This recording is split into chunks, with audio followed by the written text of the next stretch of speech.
I stared at my dead husband's text message while standing at his funeral. It's a setup. I'm alive. Trust no one. My phone trembled in my black-gloved hands. Around me, 300 people mourned Callum Marlowe. But he just texted me. Right now. As I stood 6 feet from his coffin. If you're watching this story, hit that like button and subscribe to our channel. And tell me in the comments, where are you watching from? Because what I'm about to tell you will make you question everything you think you know about the people closest to you. My name is Elena Marlowe. 3 days ago, I was a grieving widow. Today, I'm something else entirely. The funeral parlor smelled like lilies and lies. Expensive flowers covered every surface of the Marlowe family chapel in Savannah's old quarter. The kind of flowers that cost more than most people's rent. But then again, everything about the Marlowe family cost more than normal people could imagine.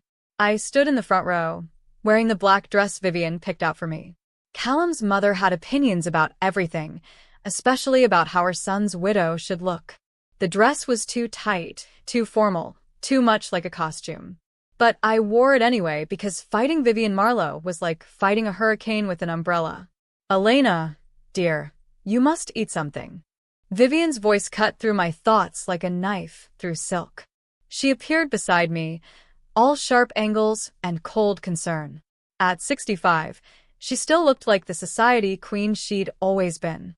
Every silver hair perfectly placed, every word carefully chosen to sound caring while feeling like criticism. I couldn't eat. Couldn't think. Couldn't breathe. Callum was supposed to be dead.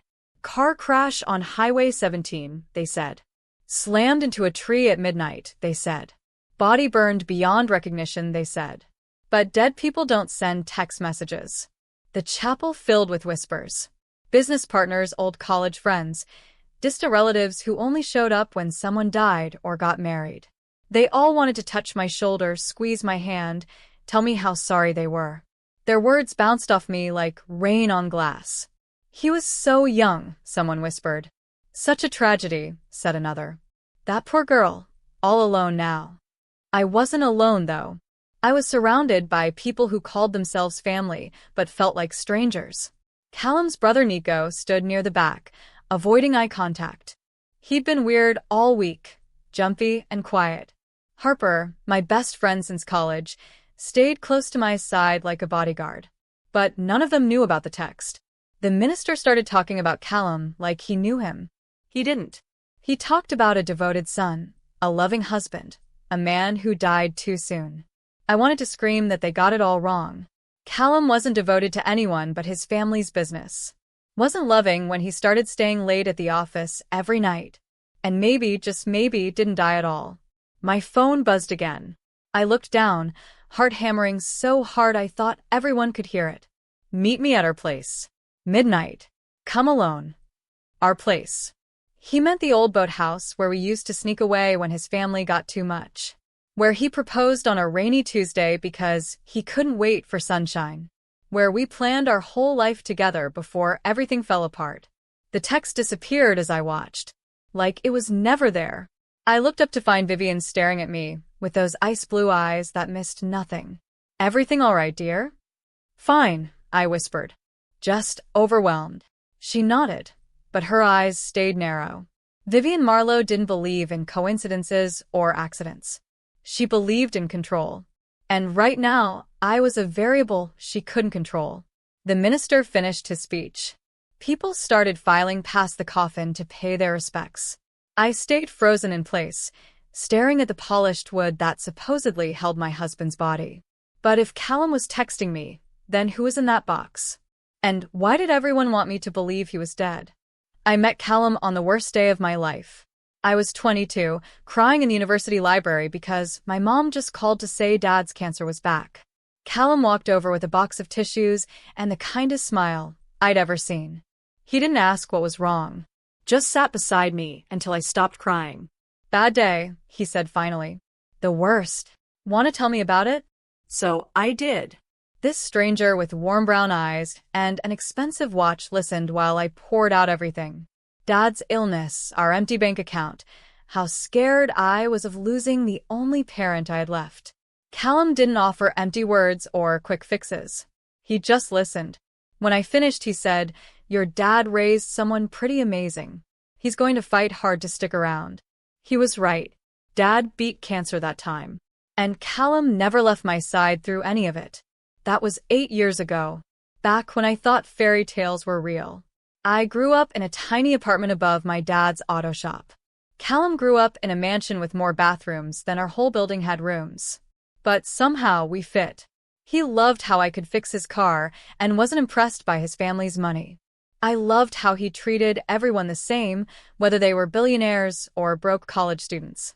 We got married 3 years later in a small ceremony that Vivian hated. She wanted a society wedding with 500 guests and ice sculptures. We wanted our friends, good food, and each other. Vivian never forgave me for stealing her son's special day. The first few years were perfect. Callum worked at the family investment firm but came home every night. We talked about having kids, buying a little house away from his family's expectations, maybe traveling the world. We dreamed big and loved bigger. Then everything changed. It started with the miscarriage. 5 months along, we lost our daughter, Emma Grace. We'd already picked her name, painted the nursery, bought tiny pink clothes that still hung in our closet. Vivian's reaction still made my stomach turn. "It's probably for the best, dear. You're both so young." And with Callum's responsibilities at the firm. Responsibilities. That became Vivian's favorite word.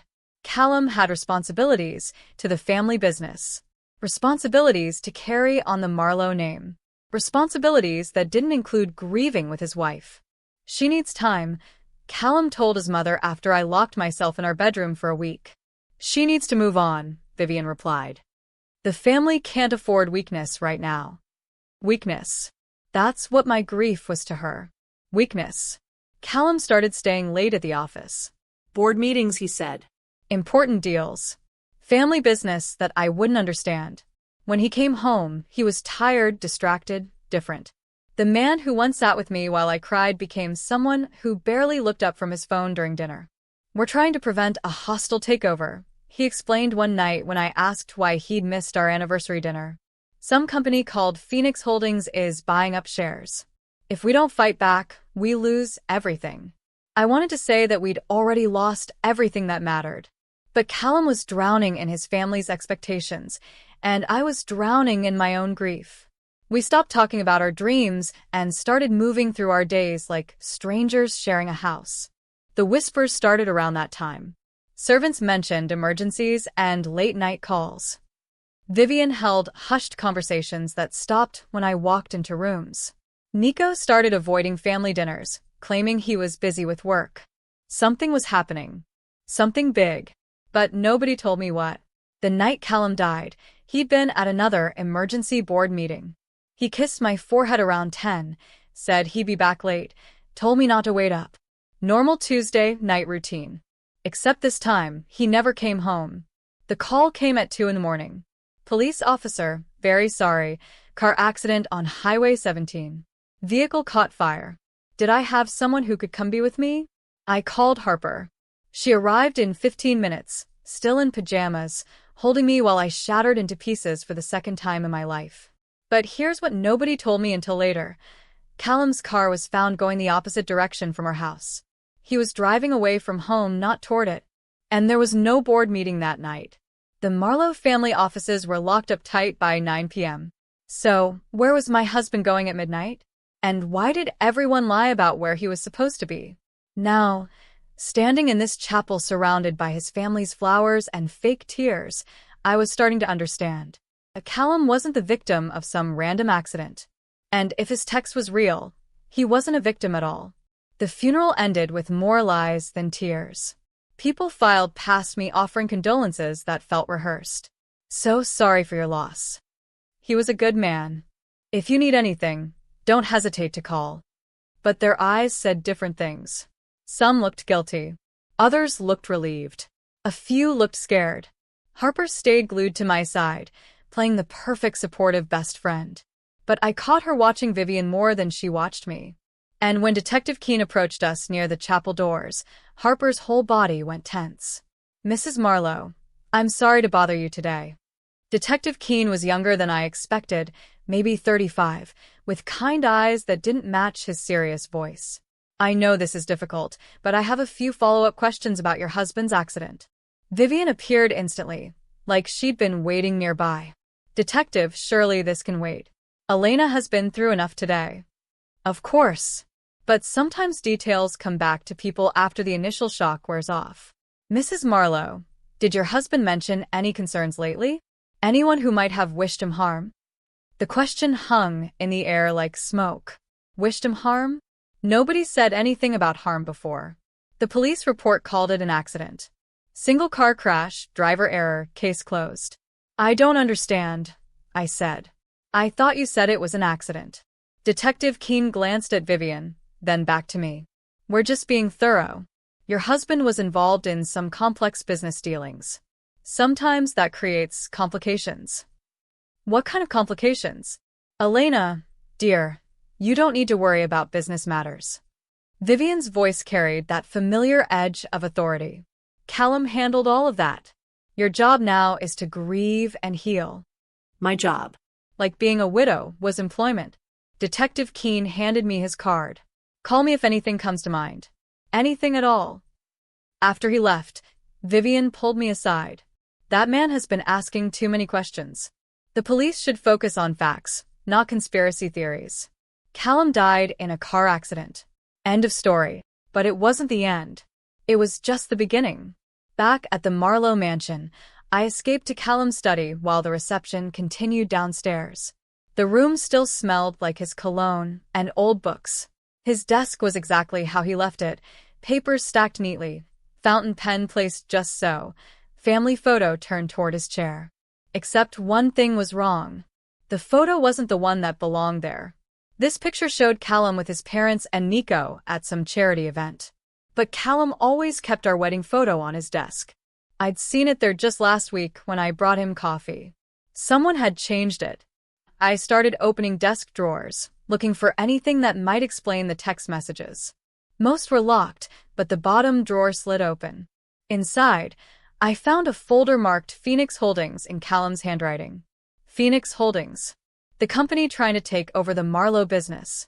The folder was full of financial documents I didn't understand, but one thing was clear. Phoenix Holdings had been buying Marlowe Company shares for months. Not trying to take over, actually succeeding. But here's what made my blood freeze. The purchase orders were all signed by someone with authorization from inside the company. Someone was selling Marlowe shares to Phoenix Holdings. Someone in the family was betraying the family business. At the bottom of the folder, I found a handwritten note in Callum's writing. V knows. Meeting tonight to discuss terms. If something happens to me, check the boathouse. V. Vivian. My phone buzzed. Did you find the folder? My hands shook as I typed back. Who is this really? Your husband. The man they're trying to erase. Meet me tonight. Trust nobody in that house. Prove your Callum. A few seconds later, another message appeared. You were wearing my old sweater the morning we lost Emma. You said it still smelled like hope. I told you hope doesn't have a smell, but if it did, it would smell like your shampoo. The phone slipped from my hands. Nobody else knew about that conversation. It happened in our bedroom at 6 in the morning while rain pattered against the windows. Callum held me while I cried into his shoulder, wearing his college sweater, because I needed something that felt like him. Either my husband was alive or someone had been watching us very closely. Either way, I was in more danger than I understood. Footsteps echoed in the hallway outside the study. I shoved the folder back in the drawer and grabbed a random book, pretending to read. Nico appeared in the doorway, looking pale and nervous. Elena? Mom's looking for you. She wants to discuss arrangements. What kind of arrangements? Living arrangements. She thinks you should stay here for a while. Just until you figure out what you want to do. Stay here. In this house full of people who might have killed my husband, or might be hiding him, or might be planning to get rid of me too. That's very kind, but I think I'll go home tonight. Nico's face went white. I don't think that's a good idea. Mom really insists. Insists. Not suggests. Not recommends. Insists. Tell your mother I appreciate her concern, but I need my own space to grieve. Nico shifted uncomfortably. Elena, please.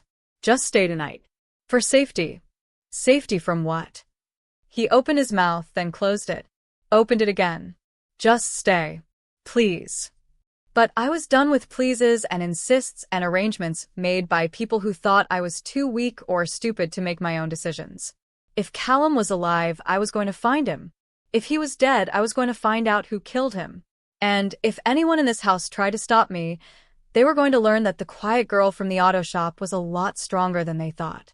I found blood on Callum's office door handle that night. Just a tiny smear, almost invisible unless you knew where to look.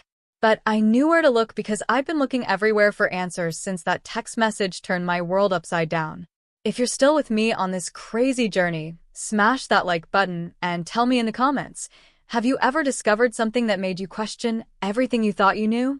Because that blood was just the beginning. The Marlowe mansion felt different after dark. During the day, it was all polished marble and expensive art. At night, it became something else. Something that watched and whispered and kept secrets in its shadows. I waited until everyone went to bed, then crept through the hallways like a ghost in my own life. Every floorboard seemed to announce my presence. Every door handle felt like it might be the wrong one to turn. Callum's office was on the 3rd floor, in the wing where his grandfather built the original family business. I'd only been inside a few times.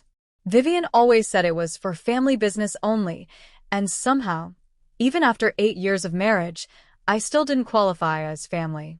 The door was locked. Not just locked, sealed with some kind of security tape that hadn't been there yesterday. Like a crime scene. Looking for something? I spun around, heart hammering.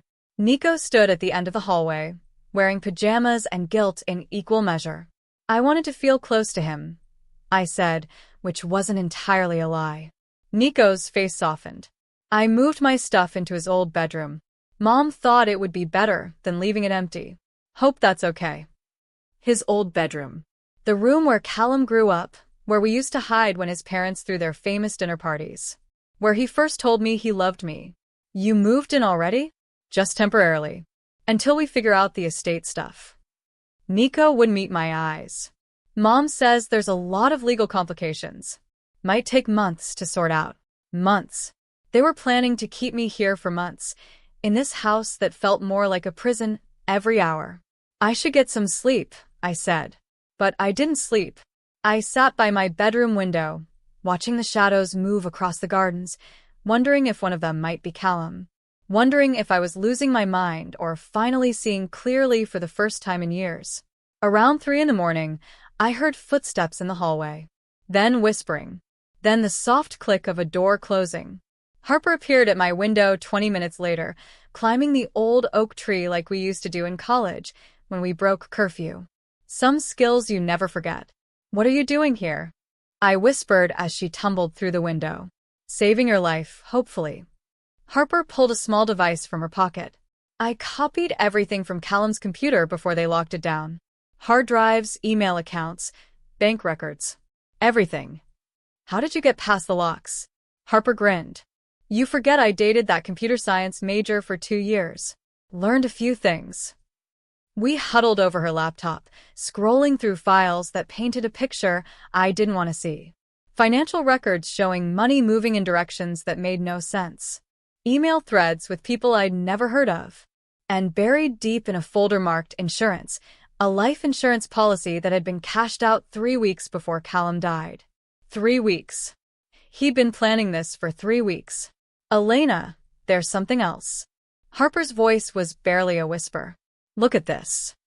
She showed me a series of bank transfers. Small amounts at first, then larger ones.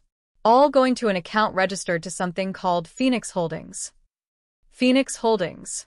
The company trying to take over the Marlowe business. The same company from the folder in Callum's desk. He was stealing from his own family, I breathed. Or protecting something from them. Harper closed the laptop. Either way, someone found out. And either they killed him for it, or they're all in on it together. A floorboard creaked in the hallway outside my door. We froze, listening. Footsteps moved slowly past my room, paused, then continued down the hall. "I have to go," Harper whispered. "But Elena, you can't trust anyone in this house. Not even Nico." "What about you? Can I trust you?" Harper looked hurt, but not surprised by the question. "You're my best friend. I would die before I let anything happen to you." She climbed back out the window, leaving me alone with more questions than answers, and the growing certainty that nothing in my life had ever been what it seemed. I must have dozed off around dawn, because I woke to Vivian shaking my shoulder with fingers that felt like ice.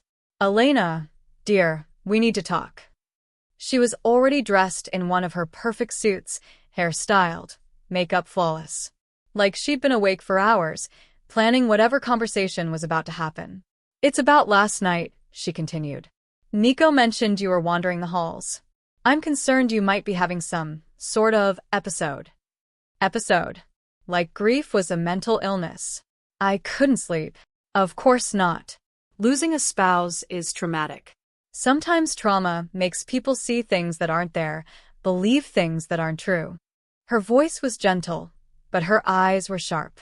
"I think you should speak with Dr. Whitman. He's very good with these sorts of situations." Dr. Whitman.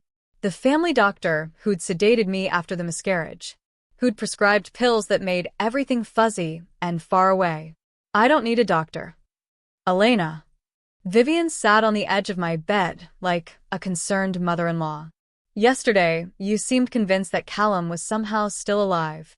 You kept checking your phone like you expected him to call. That's not healthy, dear." My blood turned to ice water. She was watching me, studying my reactions, looking for signs that I knew more than I was supposed to know. "Grief affects everyone differently," I said carefully. "Yes, it does. And some people handle it better than others."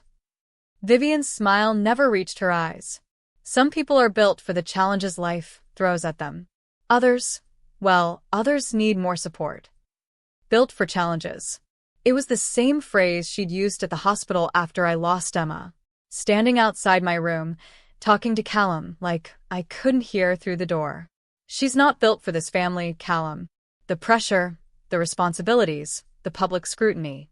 Maybe it's time to consider whether this marriage is really in anyone's best interest." I'd pretended to be asleep when Callum came back in. Pretended I hadn't heard his mother suggest he should leave me when I was at my lowest point. Now she was doing it again, planting seeds of doubt, making everyone think I was unstable, unreliable, unworthy of the truth. But this time, I wasn't broken. This time, I was angry. And anger, I was learning, was a much more useful emotion than grief. "I appreciate your concern," I told Vivian. "But I'm stronger than you think."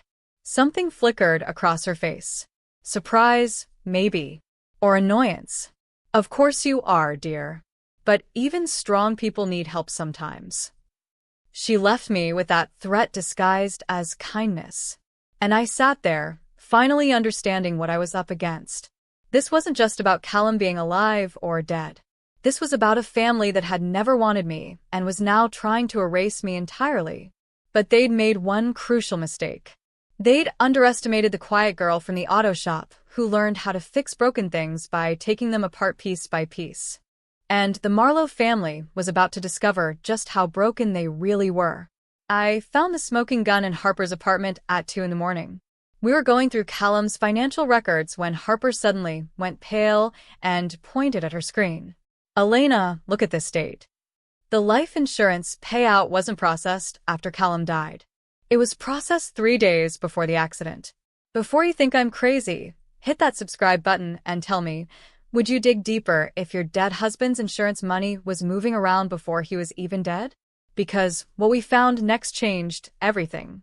Harper had been working on the files all day while I played the grieving widow at the Marlowe mansion. She'd organized everything into folders: bank statements, insurance documents, business emails, and something called personal communications that made my stomach twist. "I wasn't sure if I should show you this," Harper said, opening the last folder. "But you need to see who Callum was really talking to in the weeks before he died." Email after email with someone called M. Rivera at Phoenix Holdings. But these weren't hostile takeover discussions. They were friendly, collaborative, planning sessions. And in the most recent email, dated just 2 days before the accident, Callum had written, "Everything is in place. E suspects nothing. Transfer the remaining assets, and we can begin phase 2. Elena. Me. My husband had been planning something behind my back, and I was apparently the only person who didn't know about it. There's more, Harper said quietly. She clicked on another file. Security camera footage from a gas station near the crash site. The video was grainy, but clear enough. Callum's car pulled up to the pump at 11:47 p.m. the night he supposedly died. But Callum never got out of the car. The driver was shorter, wearing a baseball cap, moved differently. Someone else was driving my husband's car. Where did you get this? Detective Keene. He's been investigating this as more than just an accident. Apparently there are things about the crash that don't add up. What kind of things? Harper pulled up another file. The body in the car was burned beyond recognition, right? But they identified him through dental records. Except. She highlighted a line in the police report. The dental records they used were from a clinic that doesn't exist anymore. Burned down last year. My hands started shaking. So, whose body was in that car? That's what Detective Keene is trying to figure out. But Elena, if Callum is alive, if he faked his own death, that means he abandoned you. Left you to deal with his family's grief while he started a new life somewhere else. The words hit me like physical blows. Bad enough to think someone killed my husband. Worse to think he chose to leave me behind. But then I remembered the text messages. The way he knew about our private conversations, our most intimate moments. If Callum was alive and hiding, maybe there was a reason. Maybe he was protecting me from something. Or maybe he was protecting himself from something he'd done. What about the money? I asked. Where did all the insurance money go? Harper clicked through more files. Offshore accounts. Shell companies. Most of it ends up in places where it can't be traced. But Elena, we're talking about millions of dollars. This wasn't some spur-of-the-moment decision. This was planned for months. Months. While I was grieving our lost baby and trying to save our marriage, Callum was planning to fake his death and steal his family's money. Unless, what if he wasn't stealing it? I said slowly. What if he was trying to protect it? Protect it from what? From his family. Think about it. Vivian controls everything. The business, the money, the family decisions. What if Callum found out something about them? Something that made him realize the money wasn't safe? Harper frowned. Like what? I don't know yet. But yesterday Vivian was acting weird. Watching me too closely, trying to convince everyone I was having some kind of breakdown. And Nico moved into Callum's old room like he was claiming territory. Or maybe they're just grieving too. No. I stood up, pacing Harper's small living room. This is something else. The way they rushed the funeral, the closed casket, Vivian pushing for immediate cremation. They wanted to bury this fast and move on. My phone buzzed. Both Harper and I froze, staring at the screen. Did you find what I left for you? My fingers trembled as I typed back. What did you leave? Check the boathouse. Behind the loose board where we carved our initials. Everything you need to understand is there. Why didn't you just tell me the truth? Because they're watching you. Probably listening too. After tonight, they'll know you're getting close. Be careful. Harper read over my shoulder. Elena, this could be a trap. What if someone is pretending to be Callum to lure you somewhere isolated? But I was already grabbing my keys. Then I guess I'll find out. You're not going alone. Yes, I am. If this is really Callum, he said to trust no one. That might include you. Harper looked hurt, but she didn't argue. Maybe because she understood that I had to know the truth, whatever it cost me. The boathouse was a 20-minute drive from Harper's apartment, tucked into a secluded cove where Callum and I used to escape his family's expectations. We'd spent hours there, planning our future, dreaming about the life we'd build together. Now it felt like a graveyard for dead dreams. I found the loose board easily. Our initials were still there, carved with Callum's pocket knife on our first anniversary. CM plus EF forever. Forever had turned out to be shorter than we thought. Behind the board was a waterproof bag containing a cell phone, a flash drive, and a letter in Callum's handwriting. The letter was short. If you're reading this, then something has gone wrong with the plan. The flash drive contains everything you need to know about what my family really is. I'm sorry I couldn't tell you sooner. I'm sorry for everything. But I need you to know that every lie I told was to protect you. Check the Phoenix Holdings account. The password is MAS Hope. See. MS Hope. Our daughter's name combined with that morning when I wore his sweater and talked about Hope smelling like my shampoo. Nobody else could have known that password. I drove back to Harper's apartment with my heart hammering and my hands shaking. The flash drive felt like it weighed 100 pounds in my pocket. Harper was waiting with coffee and worried eyes. Well, I showed her everything. The phone, the drive, the letter. MS Hope. Harper typed into her laptop. The Phoenix Holdings account opened immediately, and what we found inside made me understand why Callum had to disappear. The account didn't just contain Callum's stolen money. It contained evidence of everything the Marlowe family had been hiding for years. Tax evasion, money laundering, bribes to government officials, and something called Project Reset that involved buying up property in poor neighborhoods and forcing families out of their homes. Vivian wasn't just a cold mother-in-law. She was a criminal. And according to the timestamps on these files, she discovered that Callum was collecting evidence against her. 2 days before his supposed death, there was an email from Vivian to someone called the cleaner. The situation with my son has become untenable. He knows too much and can't be trusted to stay quiet. Handle it discreetly. Handle it discreetly. They'd tried to kill Callum, but somehow he'd figured it out and faked his death first. Which meant he was out there somewhere, hiding from his own family, letting me think he was dead because it was safer than letting me know the truth. But now I knew the truth. And Vivian was going to pay for every lie, every threat, every moment she'd made me feel small and broken and unworthy. My phone rang. Harper's number. But Harper was sitting right next to me, and her phone was on the table. I answered with shaking hands. Elena? Harper's voice came through the speaker, but it was wrong. Scared. Whispering. Harper? Where are you? I'm in my car. Outside your house. Elena, there are men here. Men with guns. They're not police. Get out of there. Get out now. I looked at Harper sitting beside me. She looked back with eyes full of terror. That's not me on the phone, she whispered. Someone was using Harper's voice. Someone who knew we were together, knew we'd found the evidence, knew exactly how to terrify us into running. And as we sat there frozen in Harper's living room, I heard footsteps on the stairs outside her apartment door. They'd found us. And this time, there was nowhere left to run. The footsteps stopped right outside Harper's door. We held our breath, clutching the evidence that could destroy the Marlowe family, while someone tested the door handle with surgical precision. One quiet turn, then another. If you're on the edge of your seat right now, hit that like button and subscribe, because what happened next will blow your mind. Also, drop a comment telling me, would you trust your dead husband's family, or would you run? The lock clicked open. Harper grabbed my arm, pulling me toward her bedroom window. We'd climbed out of enough dorm room windows in college to know the drill. But this time, we weren't sneaking out to meet boys. We were running for our lives. Leave everything, Harper whispered. Just take the flash drive. But I couldn't leave everything. Not when I was finally learning the truth about who my husband really was and what his family had done to him. The front door opened with barely a sound. Professional. These weren't random burglars. We climbed onto the fire escape just as voices echoed from Harper's living room.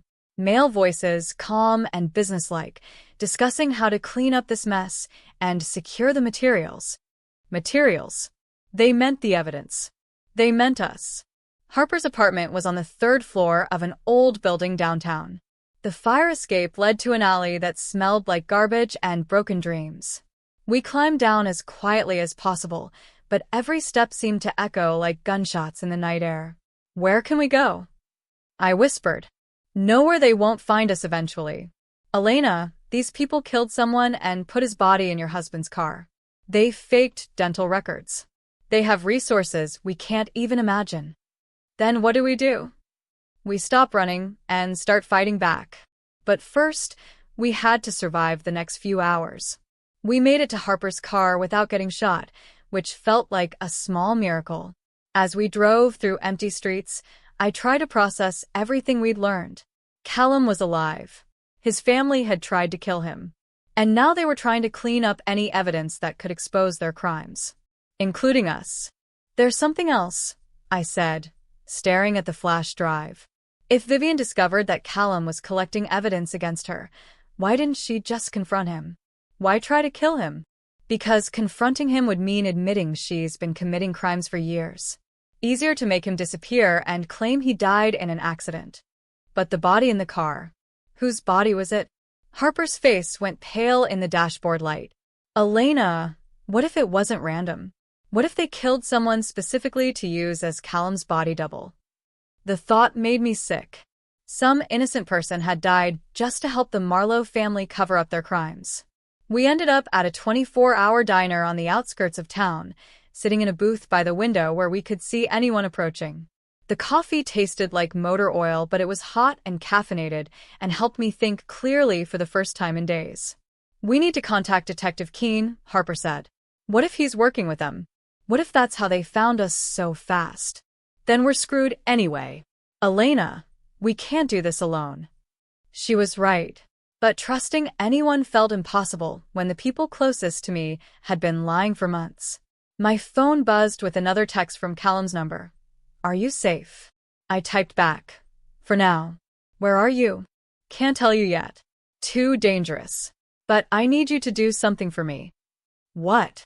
Go to the police. Show them everything. But don't trust Detective Keene. He's been feeding information to my mother. My blood turned to ice. Then who do we trust? FBI agent Sarah Chen. She's been investigating Phoenix Holdings for months. She can protect you. How do I find her? She'll find you. I've already contacted her. Elena, I'm sorry for everything. I wanted to tell you the truth, but they threatened to kill you if I didn't disappear. So, you let me think you were dead instead? It was the only way to keep you safe. But now that you know the truth, staying hidden isn't protecting you anymore. A black sedan pulled into the diner parking lot. Harper and I froze, watching as two men in expensive suits got out and started walking toward the entrance. Back door, Harper whispered. But there was another car parked behind the diner. We were trapped. The men entered the diner, looking around casually like they were just late-night customers. But their eyes were scanning, searching, professional. One of them started walking toward our booth. Excuse me, he said in a voice that sounded friendly but felt dangerous. You ladies haven't seen anything unusual tonight, have you? We're looking for someone. Just having coffee, Harper said. Haven't seen anyone unusual. The man smiled, but it didn't reach his eyes. Mind if I sit down? I think we have some mutual friends. He slid into the booth without waiting for permission, blocking our exit. His partner positioned himself near the door.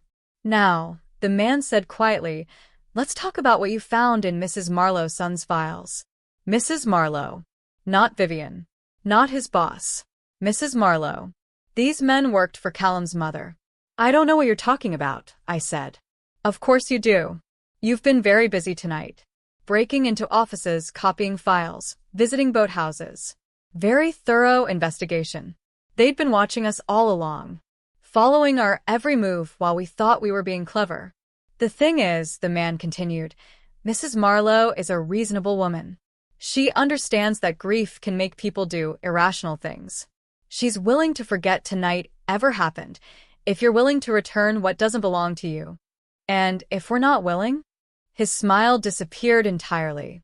Then this conversation becomes much more unpleasant for everyone involved. Harper's hand was shaking as she reached for her purse. The man's hand shot out, grabbing her wrist. I wouldn't, he said softly. That's when the diner door opened again, and a woman in a dark suit walked in. She was Asian, maybe 40, with the kind of confident stride that suggested she was used to being the most dangerous person in any room. Gentlemen, she said, approaching our table. I think you're in the wrong place. The man holding Harper's wrist looked up, annoyed. "This is a private conversation, lady." The woman pulled out a badge. "FBI Agent Sarah Chen. And you're interfering with a federal investigation." "Agent Chen, the person Callum had told me to trust. But how did she know where to find us?" The two men exchanged glances. The one at our table released Harper's wrist and stood up slowly. "No problem, Agent Chen. Just a misunderstanding." "I'm sure it was. Why don't you gentlemen head on home? I'm sure Mrs. Marlowe is wondering where you are." After they left, Agent Chen slid into the booth across from us. "You two have had quite an evening. How did you find us?" I asked. "Your husband contacted me.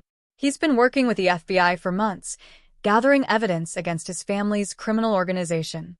When he discovered his mother was planning to have him killed, we helped him fake his death." "The FBI helped him fake his death?" "We needed him alive to testify. And we needed his family to think they'd succeeded in silencing him, so they'd get careless with their crimes." Harper leaned forward. "So Callum's been working with you this whole time?" "Since last year. He came to us when he discovered the extent of his family's money laundering operation. What started as a simple investigation into tax evasion turned into something much bigger." "How much bigger?" Agent Chen's expression turned grim. "The Marlowe family has been washing money for organized crime families across the Southeast for over a decade. They've murdered at least 6 people who threatened to expose them. And they were planning to kill your husband to keep him quiet. Why didn't anyone tell me?" "Because we needed your grief to look real. If you'd known Callum was alive, his family would have figured it out. Your reaction to his death had to be genuine." "Genuine?" "My broken heart, my sleepless nights, my desperate search for answers, all of it had been necessary theater to protect a husband who was hiding from his own family." "Can I see him?" I asked. "Soon. "But first, we need your help to finish this. Callum gathered most of the evidence we need, but there are still pieces missing. Financial records that only someone with access to the family home could obtain. You want me to go back there? I want you to help us put these people in prison where they belong, including the woman who tried to have your husband murdered." I thought about Vivian's cold smiles and carefully chosen words. The way she tried to convince everyone I was having a breakdown. How she'd suggested Callum should leave me when I was grieving our lost baby. "What do you need me to do?" Agent Chin smiled for the first time since entering the diner. "I need you to go home and act like the grieving widow everyone expects you to be. While they're feeling sorry for you, you're going to help us gather the final evidence we need to destroy them. What if they suspect something? Then we'll be watching. And your husband will finally be able to come out of hiding and help us finish what he started." As we sat in that all-night diner, planning the downfall of one of the most powerful families in Georgia, I realized something important. I wasn't the weak, broken girl Vivian thought I was. I was the woman who was going to bring her empire crashing down. And I was going to enjoy every second of it. The photograph of my dead husband kissing another woman destroyed what was left of my heart. Harper found it buried in Callum's encrypted files at 3 a.m. Date stamp: 2 days after his funeral. Location: New Orleans. The woman was gorgeous, blonde, everything I wasn't. If this story is making your blood boil like mine was, smash that like button and subscribe. Then tell me in the comments, would you forgive someone who faked their death and betrayed you like this? Because what I discovered next made me want to burn the whole world down. "Elena, you need to see this." Harper's voice was barely a whisper. I'd been staring at Agent Chen's business card, trying to decide if I could trust another person who claimed they were trying to help me. But the look on Harper's face made me forget about everything else. The photo was crisp, professional quality. Callum stood on a balcony overlooking the French Quarter, his arm around a woman who looked like she'd stepped out of a magazine. He was smiling. Actually smiling. The way he used to smile at me before everything fell apart. But this wasn't some old photo from before our marriage. He was wearing the watch I'd given him last Christmas. The shirt we'd bought together 2 months before he died. "There's more," Harper said, her voice tight with anger. A whole folder labeled New Life. She opened file after file. Hotel reservations in New Orleans under fake names. Apartment rentals. Bank account transfers to something called SV Holdings. SV? I said numbly. Sable Vega. That's her name, isn't it? Harper nodded, pulling up another document. Elena, this wasn't some spur-of-the-moment decision. Look at these dates. He's been planning this for 8 months. 8 months. Before Agent Chin claimed he came to the FBI. Before he supposedly discovered his family's crimes. Before any of the reasons he'd given for faking his death. He started moving money the week after we lost Emma, Harper continued. Small amounts at first, then bigger transfers. By the time he died, he'd moved over $28 million offshore. $28 million. More money than I could imagine, stolen while I was grieving our daughter and trying to save our marriage. But that's not the worst part. Harper's fingers trembled as she opened another file. Look at this email to Sable. The message was dated 3 weeks before the accident. He is becoming suspicious about my late nights. We might need to accelerate the timeline. The grief from the miscarriage has made her unstable anyway. Won't be hard to convince everyone she had a breakdown after I'm gone. By the time anyone thinks to investigate, we'll be untouchable. Unstable. Breakdown. He'd planned to destroy my reputation along with my life. There's more, Harper said quietly. Medical records he gathered about your therapy sessions after the miscarriage. Financial documents showing you're in debt from your father's cancer treatments. He was building a case to prove you were mentally and financially unstable. Why would he need to prove that? Harper pulled up one final document. A life insurance claim form, pre-filled and ready to submit. The beneficiary wasn't me. It was the Marlowe Family Trust, controlled entirely by Vivian. He wasn't just stealing from his family, I realized. He was stealing from me too, making sure I got nothing while he started over with his girlfriend. Elena, this is so much worse than we thought. He didn't fake his death to escape his family or protect you. He faked it to escape you. The words hit me like physical blows. Every text message, every moment I'd hoped he was alive and hiding to protect me, every second I'd spent believing our love story might have a different ending, all of it was lies. Callum didn't love me. Probably never had.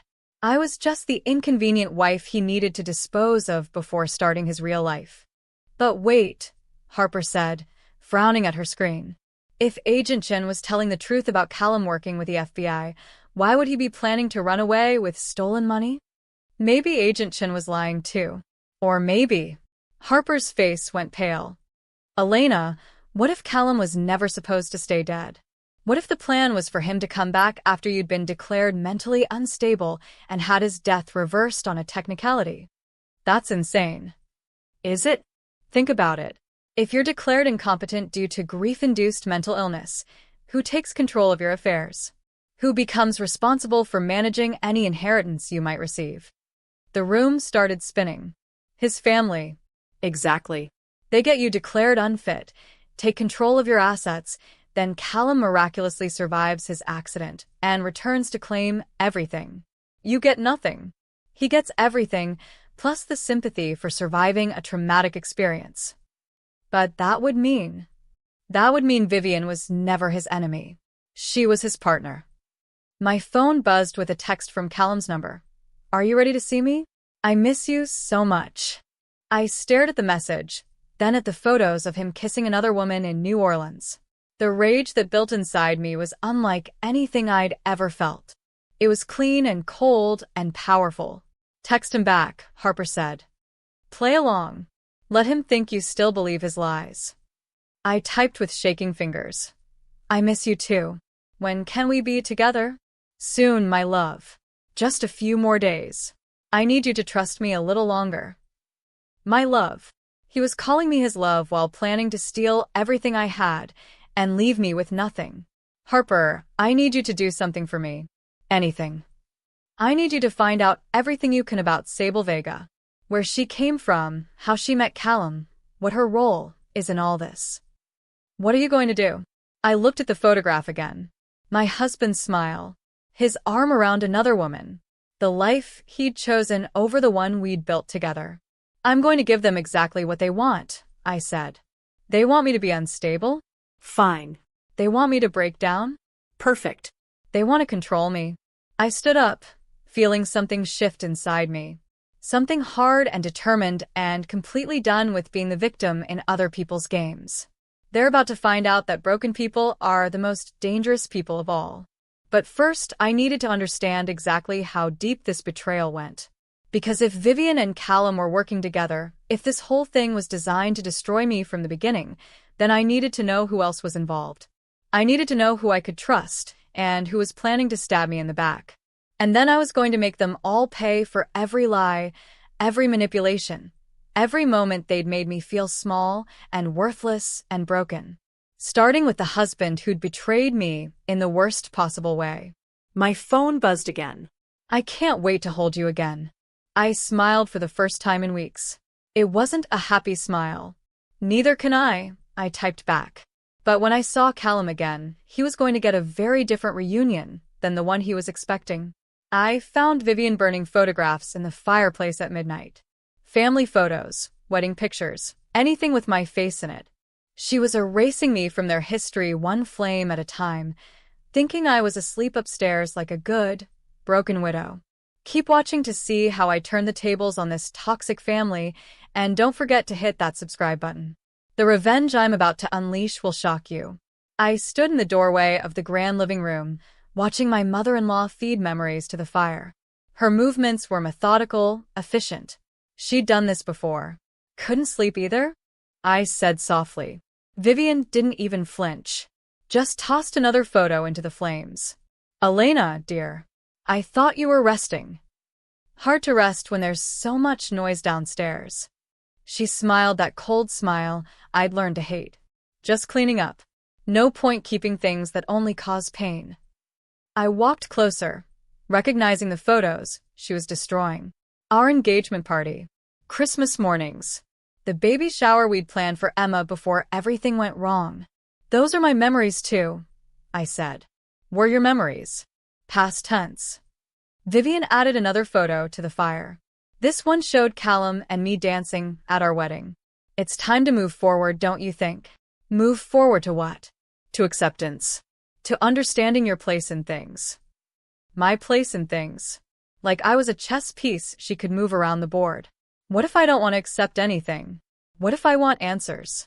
Vivian laughed, but there was no humor in it. Oh, my dear girl. You still don't understand, do you? There are no answers that will make you feel better. There's only what happened and what happens next. And what happens next? That depends entirely on how reasonable you're willing to be. She gestured for me to sit down like we were having a normal conversation. Like she wasn't destroying evidence of my entire relationship with her son while threatening me in that polite, southern way that made everything sound like a suggestion. Callum loved you, she said, settling into her chair like a queen holding court. In his way. But love isn't always enough, is it? Sometimes love is selfish. Sometimes it makes people do things that hurt the people they care about most. What kind of things? Oh, you know, stealing money. Faking deaths, planning to abandon their wives and start over with someone more suitable. The words hung in the air between us like smoke. She knew everything. You helped him, I said. I helped my family, just like Marlowe women always have. She picked up a poker and stirred the fire, making sure every photo was completely destroyed. We endure, Elena. We adapt. We survive. But we don't always get to choose how we survive. What does that mean? It means that sometimes the best thing a Marlowe woman can do is step aside gracefully. Let the men handle the complicated business decisions while we focus on other things. Other things, like disappearing quietly while they stole everything I had. The inheritance, I said. This is about the inheritance. Vivian's eyes sharpened. Callum's grandfather was very specific in his will. If Callum dies without producing an heir, his assets transfer to his surviving spouse. That's problematic for the family business. $28 million is problematic? Try $200 million.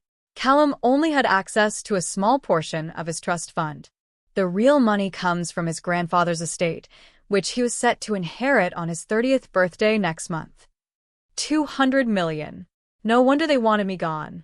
So you helped him fake his death before his birthday, planning to have him return after I'd been declared mentally incompetent and the inheritance had transferred to family control.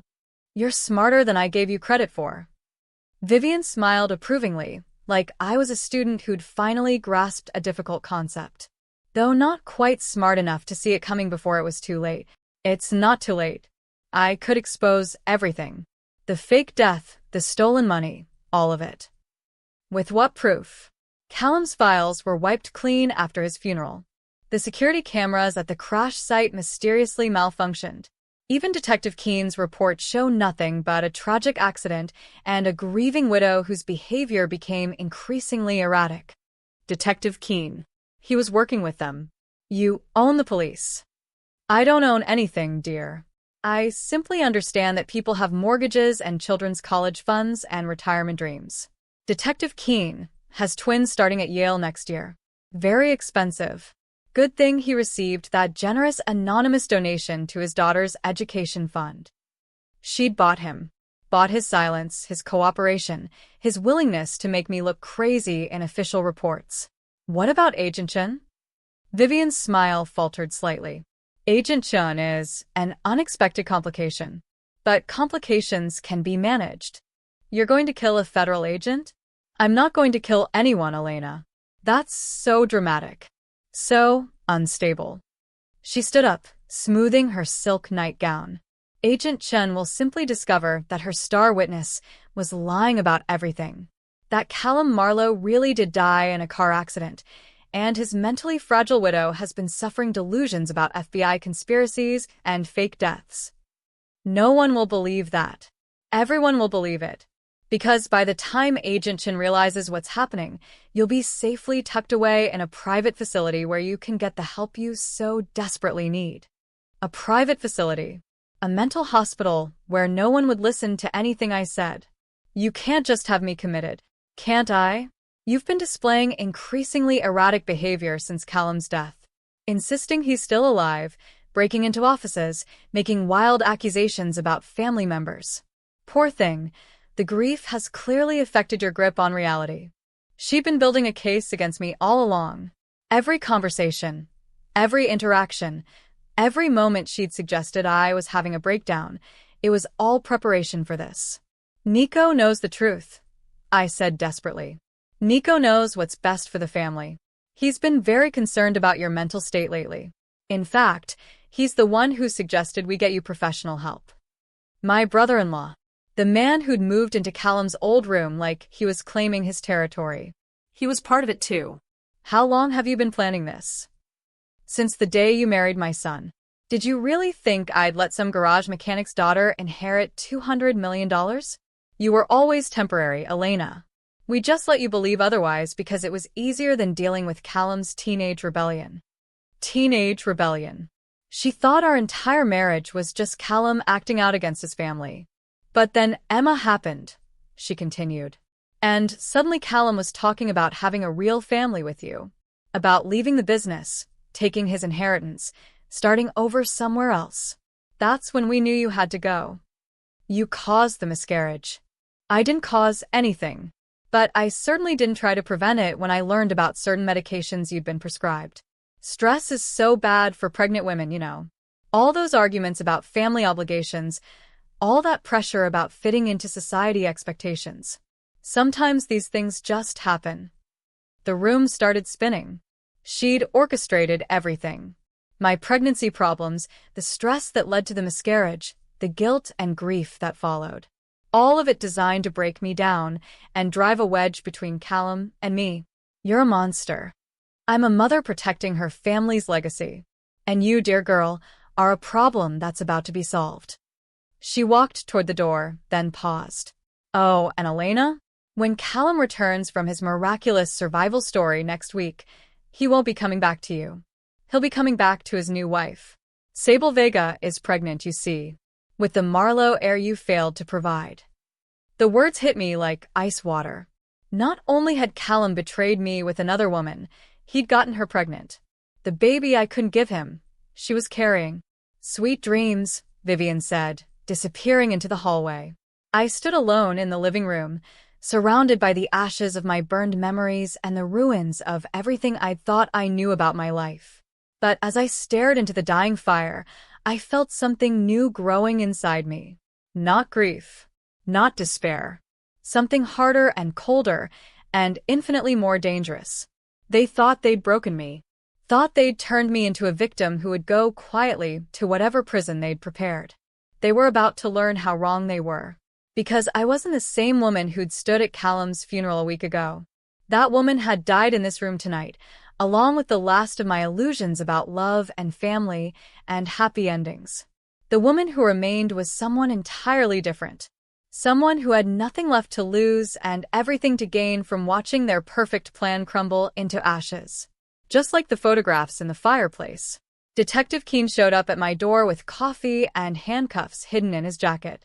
I could see the outline of both through the window, the friendly gesture, and the threat lurking underneath. He thought I was stupid enough to fall for his act. Stay with me, because what I did next will leave you speechless. This corrupt cop had no idea what he was walking into. Elena, how are you holding up? His smile was practiced, professional. The kind of smile cops used when they were pretending to care while building a case against you. As well as can be expected, I said, opening the door wider. Would you like to come in?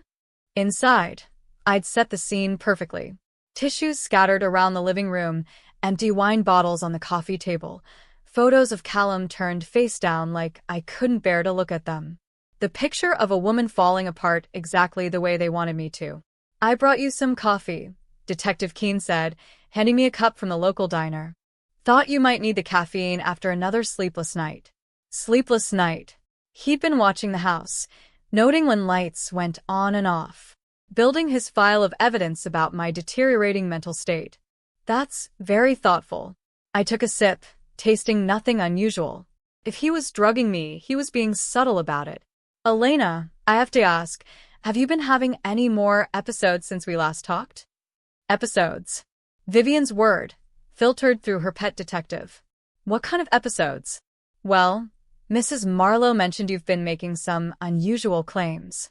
Something about receiving text messages from Callum.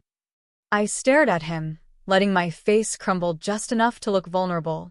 I know how it sounds, but I swear I got those messages. They felt so real. Grief can play tricks on our minds. Sometimes we see and hear things we want to believe are true, even when they're not possible. Maybe you're right. I wiped my eyes with a tissue, playing the part of the confused widow accepting professional guidance. I just miss him so much. Sometimes I feel like he's still here with me. Detective Keene nodded sympathetically while pulling out a small recorder. Do you mind if I record this conversation? Just for my notes. I want to make sure I document your progress accurately. Progress toward what? Toward the mental health evaluation that would declare me incompetent? Of course, I said. I want to cooperate with anything that might help. Good. Now, Elena, have you had any contact with federal agents recently? Anyone claiming to investigate your husband's death? There it was. Agent Chen had made them nervous. I don't think so. Should I have? No, definitely not. If anyone approaches you claiming to be FBI, you should call me immediately. There are people who prey on grieving families, pretending to be law enforcement to get information or money. That's horrible. How can people be so cruel?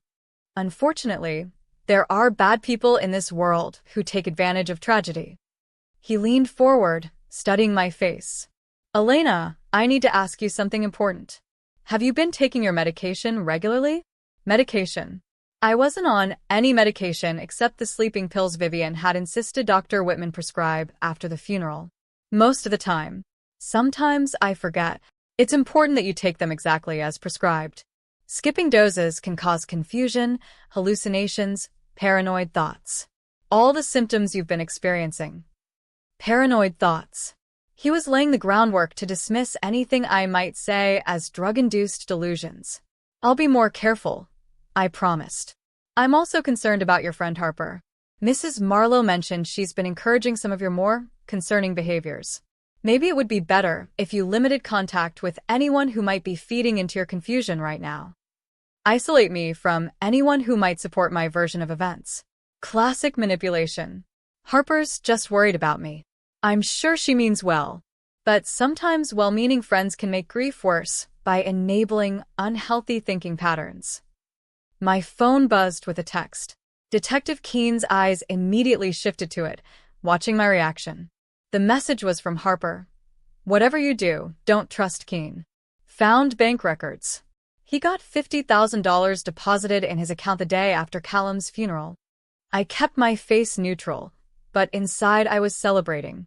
Harper had found the proof of his corruption. Just a spam message, I said, deleting it without responding. Elena, there's something else I need to discuss with you. Detective Keene's voice became more serious. Some concerned family members have suggested that you might benefit from professional evaluation, just to make sure you're getting the right kind of help during this difficult time. Professional evaluation. The mental health assessment that would declare me unfit to manage my own affairs. What kind of evaluation? Just a brief stay at a facility where doctors can observe your condition and adjust your medications properly. Make sure you're not a danger to yourself during this vulnerable period. A danger to myself? Grief can make people do impulsive things. Mrs. Marlowe is worried you might hurt yourself, either accidentally or intentionally. I let my face show the appropriate amount of fear and confusion. I would never hurt myself. Of course not. But sometimes people in your condition don't realize when their thinking isn't clear. The evaluation would just confirm that you're handling things well. How long would this evaluation take? Probably just a few weeks. Maybe a month or two, depending on what the doctors find. A month or two. Long enough for Callum to return from the dead, marry his pregnant girlfriend, and claim his inheritance. I don't know. It sounds scary. I understand your hesitation. But Elena, if you don't voluntarily agree to the evaluation, there might be other legal options. Court-ordered assessments can be much more complicated. There was the threat. Agree to be committed voluntarily, or they have me declared mentally incompetent through the courts. Can I think about it? Of course. But don't take too long. The people who care about you are genuinely concerned. The people who were planning to steal everything I had, he meant. After Detective Keene left, I sat in my living room thinking about everything Harper had discovered. Bank deposits, fake evidence, corrupt officials. The conspiracy was even bigger than I'd realized. But I was starting to understand something important. They needed me to cooperate with my own destruction. Needed me to voluntarily check into the mental health facility, or at least act unstable enough that a court would order it. Which meant I still had some power in this situation. My phone rang. Unknown number. Hello. Elena, it's Agent Chen. We need to meet. Tonight. They're moving faster than we expected. Moving how? They've filed paperwork for an emergency mental health evaluation. If we don't act now, you'll be locked up by tomorrow night. Tomorrow night. No time to gather more evidence. No time to plan a careful strategy. What do you want me to do? Meet me at the old textile mill on Highway 9. Midnight. Come alone, and make sure no one follows you. How do I know I can trust you? Because I'm the only person standing between you and a padded cell where you'll spend the rest of your life while your husband enjoys his stolen money. The line went dead. I stared at the phone, trying to decide if Agent Chen was really trying to help me, or if this was another trap. Everyone I'd trusted so far had betrayed me. But what choice did I have? Stay here and wait for them to drag me away to some private mental health facility. Or take one last chance on someone who might actually be telling the truth. I grabbed my keys and headed for the door. But as I stepped outside, I saw something that made my blood freeze. 3 black cars were parked at the end of my street. Watching. Waiting. They weren't planning to wait until tomorrow night. They were coming for me now. I found my husband's reel while hidden inside his childhood teddy bear. The one Vivian kept on the shelf in his old bedroom like a shrine to his innocence. The same bedroom where Nico had moved in to claim his dead brother's territory. If you're wondering how this story ends, hit that subscribe button and tell me in the comments, should Elena expose them publicly or destroy them from the inside? Because what I found in that will change everything. Harper had broken into the house through the basement window while I distracted everyone upstairs with a fake emotional breakdown. The performance of my life. Sobbing about missing Callum, asking to spend time in his room, clutching his childhood things like a grieving widow losing her mind. Vivian and Nico watched me with satisfaction, thinking their plan was working perfectly. They had no idea Harper was downstairs photographing every document in Callum's hidden safe. The teddy bear was the last place we checked. Old and worn, with a carefully concealed zipper in the back where a 10-year-old Callum had hidden his most precious secrets. Now it held the secret that would destroy his family. The will was dated 3 weeks before his supposed death. Recent enough that it couldn't be dismissed as an old document he'd forgotten to update. In the event of my death, the document read, "All assets, properties, and holdings shall transfer immediately to my beloved wife, Elena Marlowe, with one exception. She must be mentally competent and free from any conservatorship or guardianship at the time of transfer." The exception clause was the key. If I was declared mentally incompetent, everything would go to a secondary beneficiary.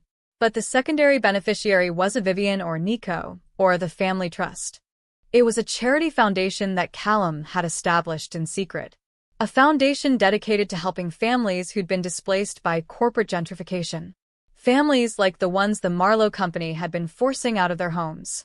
"Elena, look at this." Harper's voice was shaking as she showed me another document. "This isn't just a will. It's a confession." The confession detailed everything. Years of money laundering, bribes to city officials, the systematic destruction of poor neighborhoods to build luxury developments. And at the center of it all was Vivian, orchestrating crimes that had destroyed hundreds of families. But here's what made my hands shake. Callum hadn't been helping his family commit these crimes. He'd been documenting them, gathering evidence, preparing to expose everything. "The Phoenix Holdings account," I whispered. It wasn't money he was stealing. It was money he was hiding from them. "Evidence funds," Harper agreed. "Look at these transactions. Every payment to Phoenix Holdings corresponds to a property acquisition in the development projects." He was tracking the dirty money. My husband hadn't betrayed me. He'd been trying to protect me. But then I found the other documents. The ones that made everything complicated again. Hotel receipts from New Orleans. Credit card charges for expensive jewelry. And photos, not just the one of him with Sable Vega, but dozens of them, spanning months. "He was still cheating," I said flatly. "Elena, look at the dates more carefully." I did. The New Orleans trip happened after his death. After the funeral. After I'd already buried him.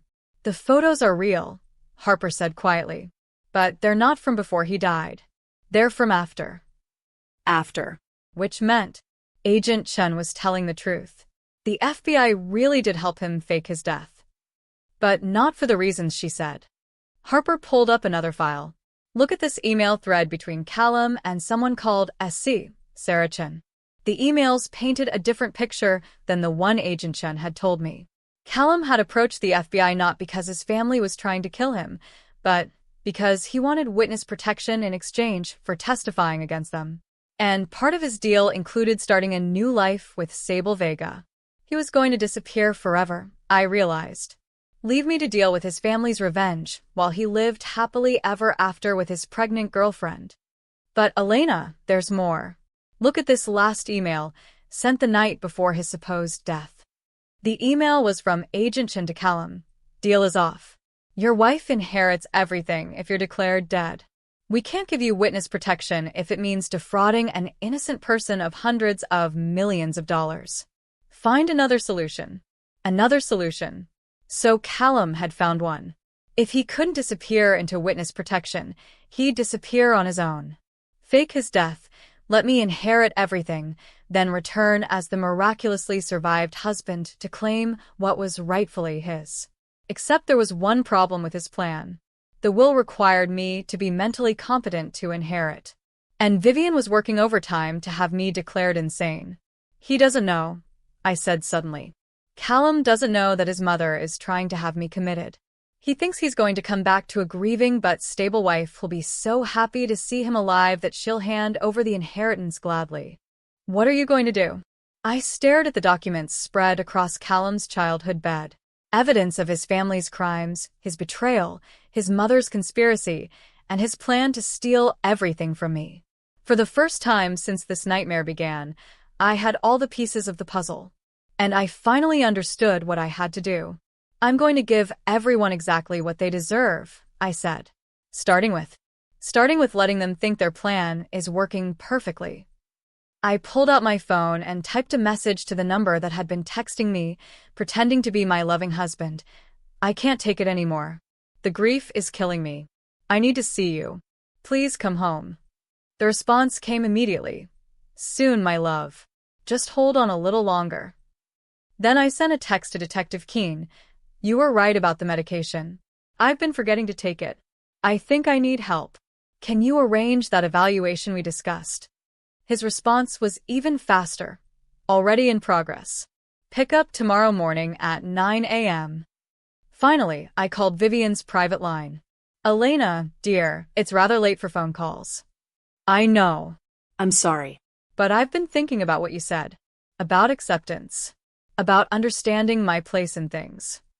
Oh. I think you're right. I think I need professional help.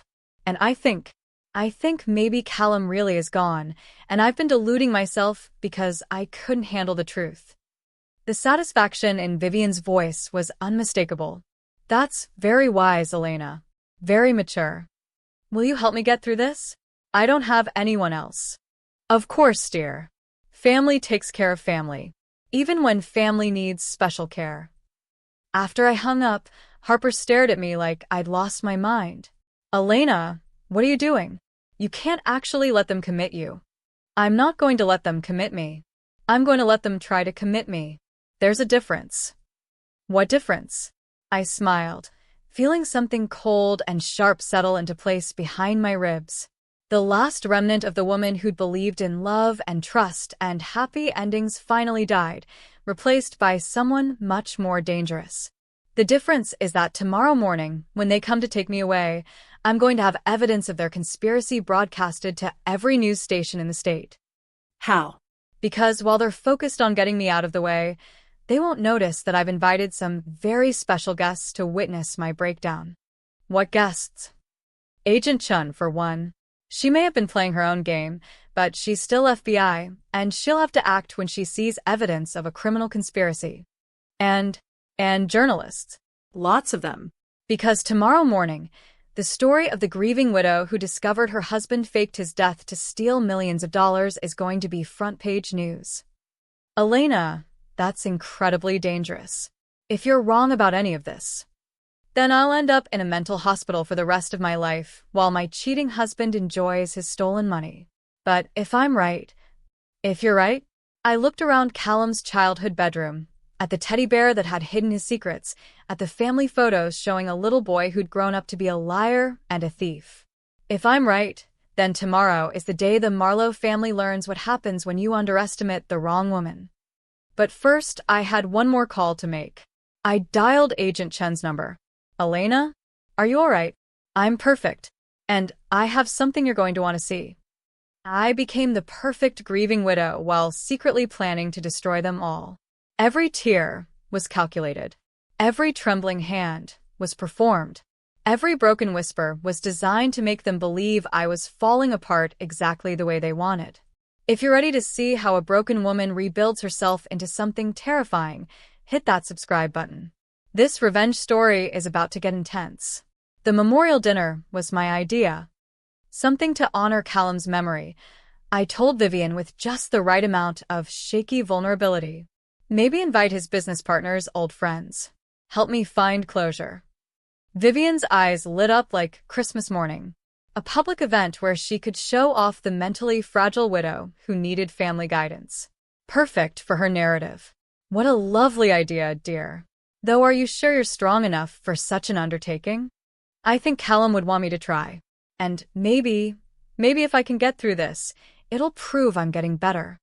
Getting better. The magic words that made her think I was buying into their plan to have me evaluated and committed. Of course. I'll help you plan everything. We'll make it beautiful. But while Vivian planned flower arrangements and menu selections, I was planning something else entirely. Harper and I spent every night that week building our case like a pair of prosecutors preparing for the trial of the century. Bank records, email printouts, witness statements, recorded phone calls. Everything organized into neat folders labeled with the names of everyone who'd betrayed me. This is enough evidence to put them all away for decades, Harper said, reviewing our files. But Elena, once you do this, there's no going back. They'll come after you, with everything they have. Let them try. I'm not the same woman they've been lying to. What about Callum? When he finds out what you've done, he'll be furious. Good. I want him furious. I want him to feel exactly as betrayed and helpless as I felt when I thought he was dead. The first part of my plan was turning the family against each other. Divide and conquer, just like they'd done to me. I started with Nico. Sweet, nervous Nico who'd been promised power in exchange for betraying his brother. I've been thinking about what you said. I told him over coffee in Callum's old study. About the family business needing strong leadership. Nico straightened up, interested. Yeah. You know, Callum used to tell me that Vivian never really respected your abilities. Always treated you like the younger son who couldn't measure up. His face darkened. She said that. Not in so many words. But you know how she is with her subtle criticisms. Always comparing you to Callum, always suggesting you weren't quite ready for real responsibility. I've been running half the company operations for 3 years. I know. And you've done an amazing job. It's just, well, she mentioned something about the Phoenix Holdings situation that made me wonder if she's planning to blame someone else if things go wrong. Blame someone else for what? I lowered my voice, glancing around like I was sharing a dangerous secret. The money transfers. She seems to think you might have been overzealous in handling them. Overzealous? Those transfers were her idea. She ordered every single one. Of course they were. But you know how these things work. When investigators start asking questions, sometimes people need someone to take responsibility. A younger, less experienced family member who might have acted without proper authorization. Nico's face went white. She wouldn't do that to me. I hope you're right. But maybe you should make sure you have documentation of her instructions. Just in case. By the end of our conversation, Nico was furious and paranoid. Exactly where I wanted him. Next, I worked on Vivian. I'm worried about Nico. I told her during one of our therapeutic walks around the estate gardens. He's been acting strange lately. Strange how? Asking questions about Callum's accounts. Wanting to know details about business transactions that happened before the accident. Almost like he's looking for something. Vivian's eyes sharpened. What kind of details? Financial records, client communications, offshore account numbers. Things that wouldn't normally concern him unless. Unless what? Unless he's planning to do something with the information. I mean, I don't want to cause trouble, but what if he's thinking about exposing the family's private business to get back at you for something? Get back at me for what? Well, you did give him more responsibility after Callum died. Maybe he thinks he deserves even more. Maybe he's getting impatient about inheritance arrangements. Paranoia was a beautiful thing to watch. Within days, Vivian was watching Nico's every move, questioning his decisions, making him feel like a suspect in his own family. And Nico was watching her right back, documenting their conversations, copying files, building his own insurance policy against the woman who'd promised him everything. Meanwhile, I played my role perfectly. The grieving widow slowly accepting reality, grateful for family support, maybe a little confused, but definitely not a threat to anyone. Detective Keene bought the act completely. He'd started visiting twice a week, ostensibly to check on my mental health, but actually to gather evidence for my involuntary commitment. You seem much calmer lately, he observed during one visit.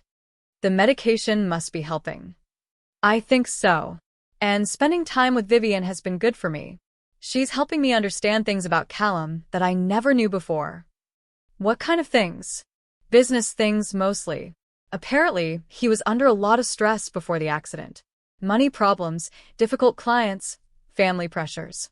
It makes me feel better to know that his death really was just a tragic accident, not something I could have prevented. Detective Keene nodded approvingly.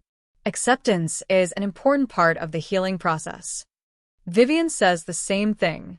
She's been so patient with all my crazy theories about FBI conspiracies and fake deaths. I'm embarrassed I put everyone through that. Grief affects people in different ways.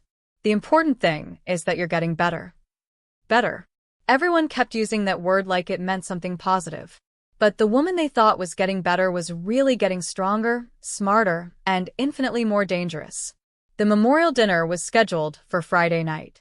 50 guests, including business partners, family friends, city officials, and 3 investigative journalists who thought they were covering a heartwarming story about a widow honoring her husband's memory.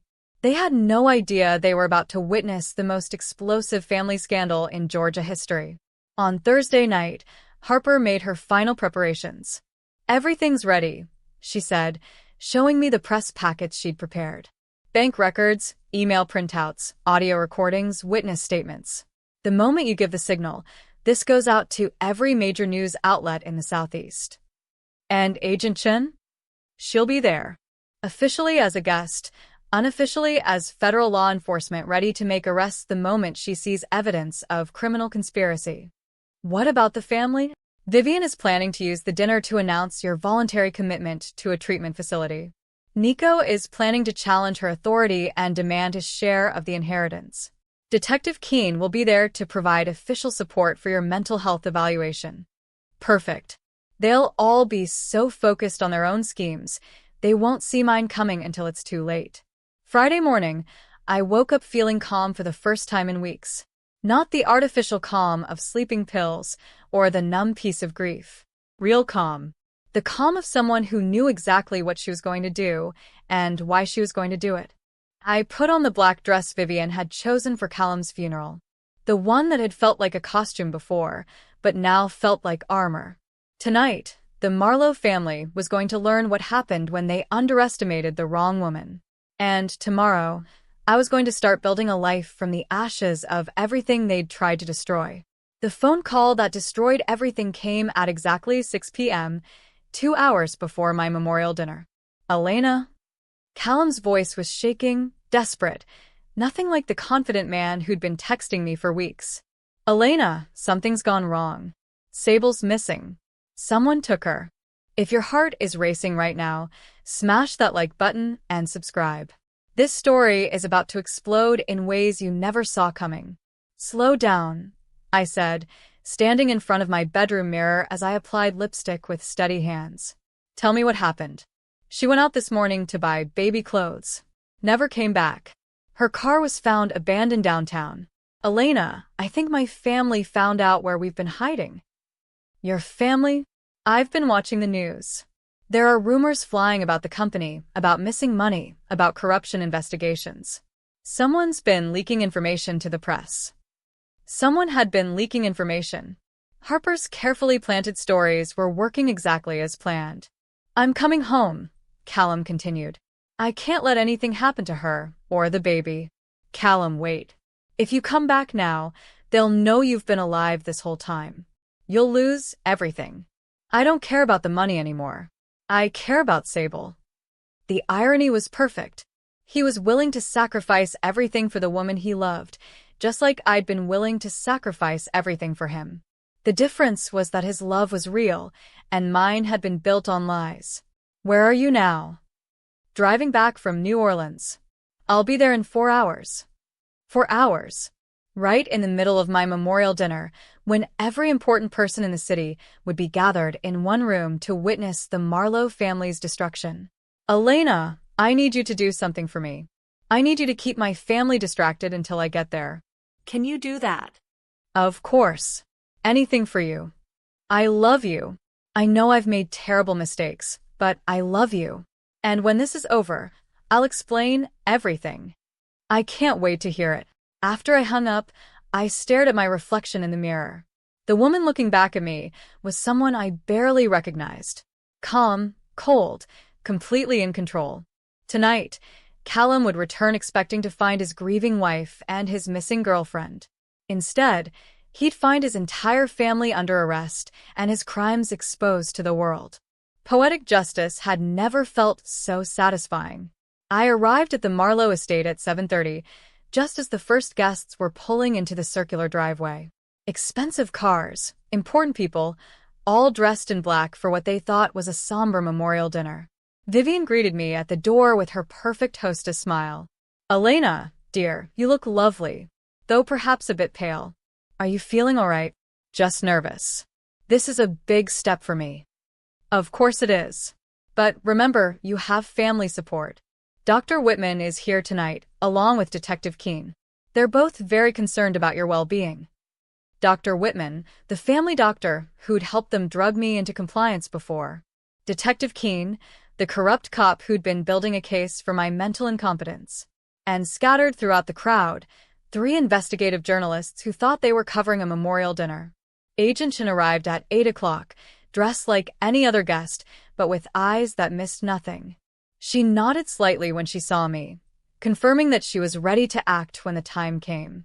Nico looked terrible. Dark circles under his eyes, hands shaking slightly as he greeted guests. The paranoia I'd planted was eating him alive. "Elena," he said, pulling me aside. "We need to talk. After dinner. About the family business. About things you need to know." "What things?" "Things about your inheritance. About what Vivian has been planning. I can't let her do this to you." Beautiful. He was ready to turn on his mother to save himself. Dinner was served in the grand dining room, 50 people seated at tables covered in white linens and black roses. Vivian had outdone herself with the dramatic atmosphere. I sat at the head table, flanked by Vivian and Nico, with Detective Keene and Dr. Whitman nearby. The perfect family tableau if you didn't know that half of them were criminals and the other half were corrupt officials. During the salad course, Vivian stood up to speak. "Thank you all for joining us tonight to honor the memory of my beloved son, Callum. His loss has been devastating for our family, particularly for his dear wife Elena, who's been struggling with the grief in ways that concern us all." The setup. Making sure everyone knew I was mentally fragile before she announced my voluntary commitment to professional care. Elena has been experiencing some episodes lately. Delusions about Callum still being alive, conspiracy theories about his death, concerning behavior that suggests she needs more help than we can provide at home. Murmurs of sympathy rippled through the crowd. Poor Elena, so broken by grief that she couldn't accept reality. That's why we've arranged for Elena to receive the best possible care at a private facility where she can heal and find peace. Dr. Whitman has assured us that with proper treatment, she can eventually return to a normal, stable life. Dr. Whitman nodded gravely. Grief-induced psychosis is more common than people realize. With medication and therapy, patients can recover completely. It was time. I stood up slowly, letting my hands shake just enough to look nervous. The room fell silent, waiting for the poor widow to make her tearful speech about accepting help. Instead, I smiled. "Thank you all for coming tonight. Vivian is right. I have been struggling with some very disturbing revelations about my husband's death. But not because I'm delusional." I pulled out my phone and held it up for everyone to see. Because 3 hours ago, my supposedly dead husband called me from New Orleans, where he's been living with his pregnant girlfriend for the past month. The room erupted. Gasps, shocked murmurs, the sound of chairs scraping as people turned to stare at each other in confusion. Vivian's face went white. "Elena, dear, you're having another episode." "Am I?" I pulled out a folder thick with documents. Then explained these bank records showing that Callum transferred $28 million to offshore accounts the week before his death. Explain these hotel receipts from New Orleans dated after his funeral. Explain these emails between Callum and his girlfriend, planning their new life together while I grieved for a man who abandoned me.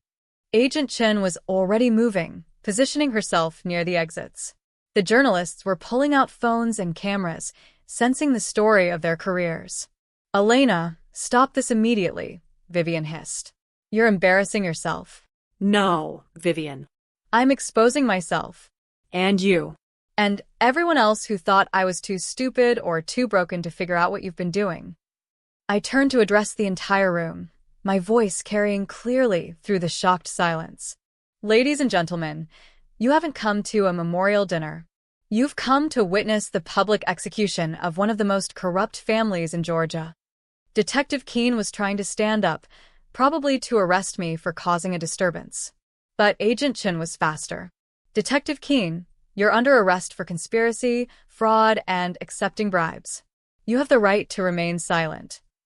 The handcuffs clicking around his wrists were the most beautiful sound I'd ever heard. What's happening here? One of the guests called out. Justice, I said simply. Finally. And then I opened my folder and began reading from the documents that would destroy them all. Starting with the evidence that Callum Marlowe was alive, well, and about to walk into the biggest trap of his life. My husband faked his death to steal millions and abandon me, but that's not even the worst thing this family has done. The words echoed through the grand dining room like gunshots. 50 of the most powerful people in Georgia sat frozen, watching me destroy a family dynasty with nothing but truth and evidence. Stay with me because what happens next will leave you speechless. This is the moment when everything explodes. I held up the first document, speaking clearly so everyone could hear. This is a bank record showing that Callum Marlowe liquidated his life insurance policy 3 weeks before his supposed death. The money went to an account registered to Phoenix Holdings, a shell company he created to hide assets from his family. Vivian tried to interrupt. Elena, you're clearly having a breakdown. Someone called Dr. Whitman. Dr. Whitman is busy being arrested, I said without looking away from my audience. Agent Chen, would you like to explain the charges? Agent Chen stepped forward, her FBI badge visible now. Dr. Whitman is under arrest for conspiracy to commit fraud, falsifying medical records, and participating in an illegal commitment scheme. The second set of handcuffs clicked into place. Now, I continued, let me tell you about the real Marlowe family business. Not the respectable investment firm you think you know, but a criminal organization that's been laundering money for organized crime families across the Southeast. I held up bank statements, email printouts, documented proof of everything Harper and I had discovered. Vivian Marlowe has been washing dirty money through fake real estate transactions for over a decade. They buy properties in poor neighborhoods using criminal funds, force families out of their homes, then sell to developers at massive profits. The clean money goes back to their crime bosses. The profits fund their lifestyle.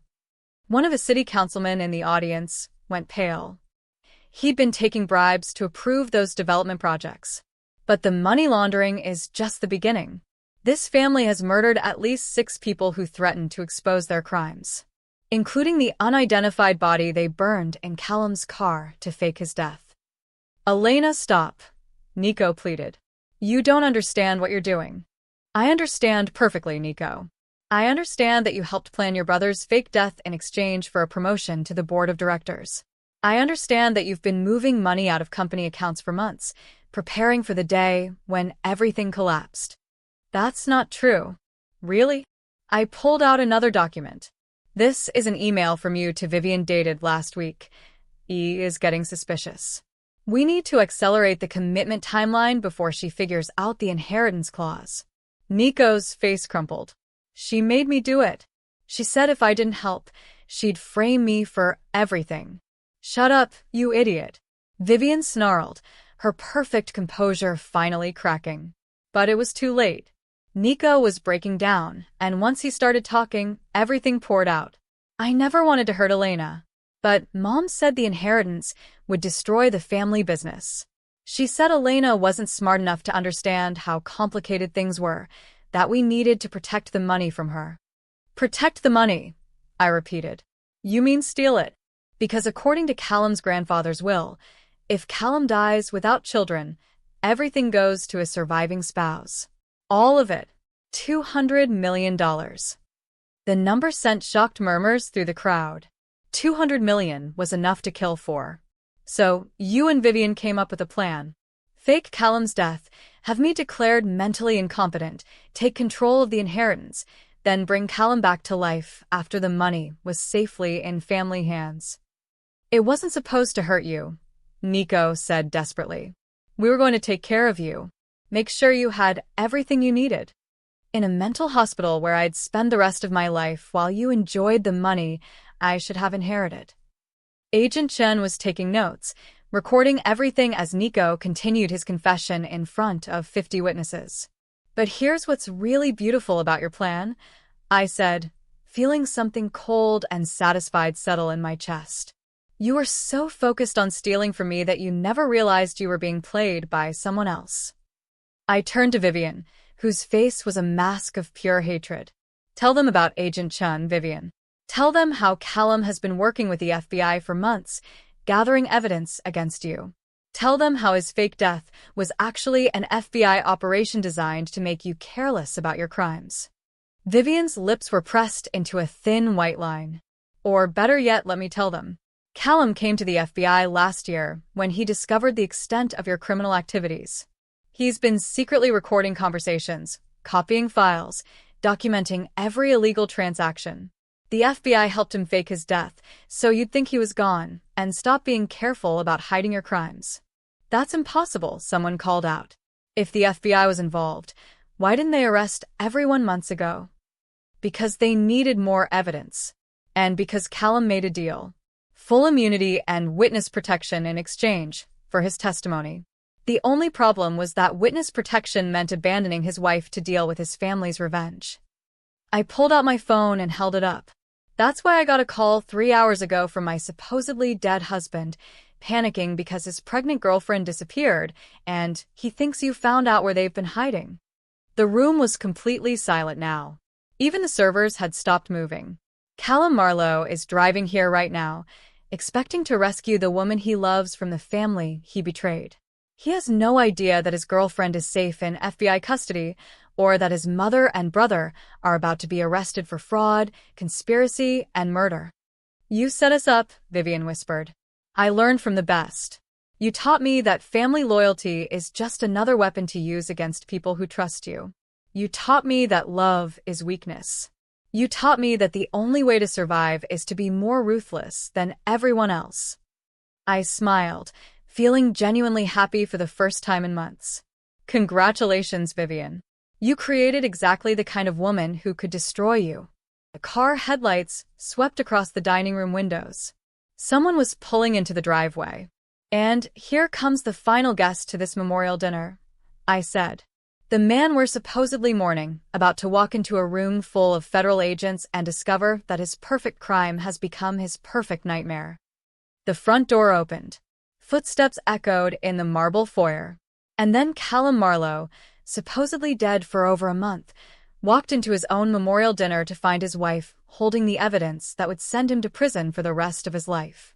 The look on his face when he saw me was worth every moment of pain he'd put me through. Hello, darling, I said sweetly. Welcome home. Callum stood in the doorway like a ghost who'd forgotten he was supposed to be dead.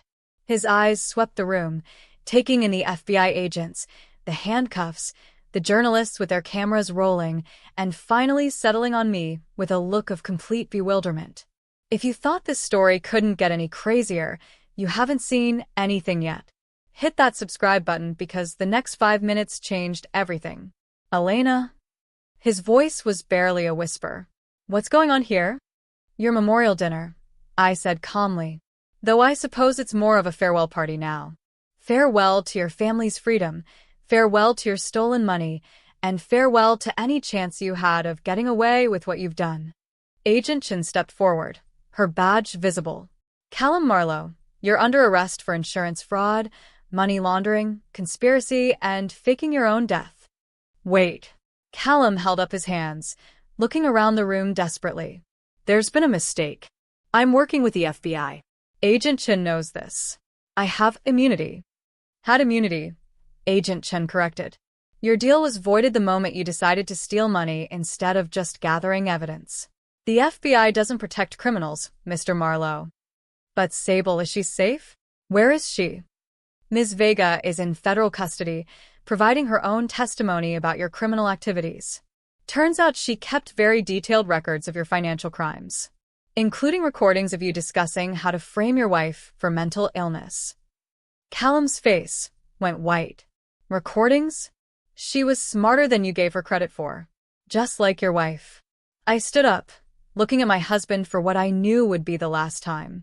Did you really think I was so broken and stupid that I'd never figured out? Elena, please let me explain.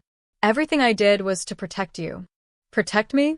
I laughed, but there was no humor in it. You were going to let me rot in a mental hospital while you lived happily ever after with your pregnant girlfriend. You call that protection? You don't understand the pressure I was under. The threats from my family, the corruption I discovered, the impossible choices I had to make. I understand perfectly. You chose her over me. You chose money over love. You chose to let me think you were dead rather than trust me with the truth. Callum took a step toward me, but Agent Chin blocked his path. I made mistakes, he said desperately. But I love you. I've always loved you. No, you loved the idea of me. The grateful wife who would ask no questions and demand no explanations. The broken woman who would be so happy to see you alive that she'd forgive anything. I pulled out one final document from my folder. But here's what you never understood about me, Callum. I'm not broken. I'm not weak. And I'm certainly not grateful. The document was a legal notice, filed that morning with the county courthouse.